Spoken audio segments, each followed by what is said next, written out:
আসসালামু আলাইকুম রহমতুল্লাহি বরকাতুহ। মহাতরম দোস্ত, আজকে আমি আপনাদের সম্মুখে এই বৃহত্তর সমাজের মধ্যে যাদের সবথেকে বড় অবদান, আমি তাদের বিষয়ে সংক্ষিপ্ত আকারে কিছু আলোচনা করব।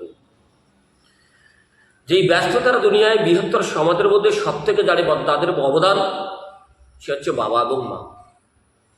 তাই আমি বলবো যে আজকে সমাজের মধ্যে লক্ষ্য করলে আমরা দেখতে পাই যে সমাজের মধ্যে নিজের বাবা মায়ের ইজ্জতকে নিয়ে ছিনিমিনি করা হচ্ছে, তাদেরকে অপমান করা হচ্ছে, লাঞ্ছিত করা হচ্ছে। আমরা দেখতে পাই যে বৃদ্ধ বাবা মা হাড় ভাঙা পরিশ্রম করে শুধুমাত্র এক মোটা মুখে দেওয়ার জন্য, আর আমরা জওয়ান ছেলে দাঁড়িয়ে দাঁড়িয়ে তো উপভোগ করতেছি। লজ্জার বিষয়, এই বৃহত্তর সমাজের মধ্যে সব থেকে যাদের বড় অবদান, আমরা তাদেরকে নিয়ে ছেড়িবেড়ি করতেছি। তাদের সম্মান, তাদের মাকাম, তাদের মর্যাদা, তাদের হাইসিয়াত স্বয়ং আল্লাহ তাবারক ওয়া তাআলা সব থেকে উঁচু স্থানে করে দিয়েছে। কিন্তু আমরা এই ব্যস্ততার দুনিয়ার মধ্যে একটা নগণ্য মাত্র মানুষ, আমরা যদি তার সম্মানকে না দেই, তাতে তাদের কোনো সম্মানের হানি হবে না। স্বয়ং আল্লাহ পাক তার সম্মানকে উঁচু স্থান করে দিয়েছে।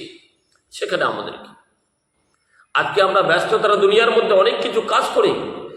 দিনের ক্ষেত্রে আমরা যতটুকু ইবাদত বন্দেগী করতেছি শুধুমাত্র জান্নাতকে হাসিল করার জন্য।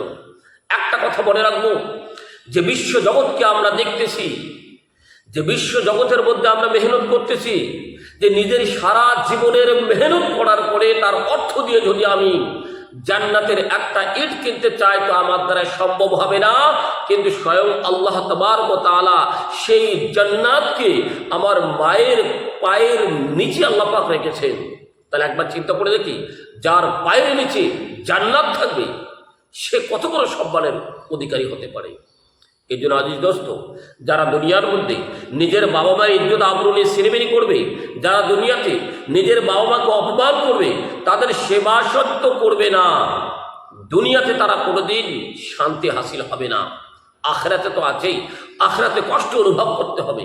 তাই বলছি, দুনিয়াতে যাদের আব্বা আম্মা এখনো জীবিত আছে, আমরা নিজেকে বড় সৌভাগ্যবান মনে করে তাদের সেবা করে তাদের কাছে দোয়া নিয়ে থাকবো, যাতে পরবর্তী জীবনে এবং দুনিয়ার জীবনে আল্লাহ পাক আমাদের শান্তি দান করেন। যাদের জীবনে আব্বা আম্মার দোয়া থাকবে, তার দুনিয়া এবং আখিরাত শান্তিতেই কাটবে। আল্লাহ পাক আমাদের সকলকে আমল করার তৌফিক দান করেন।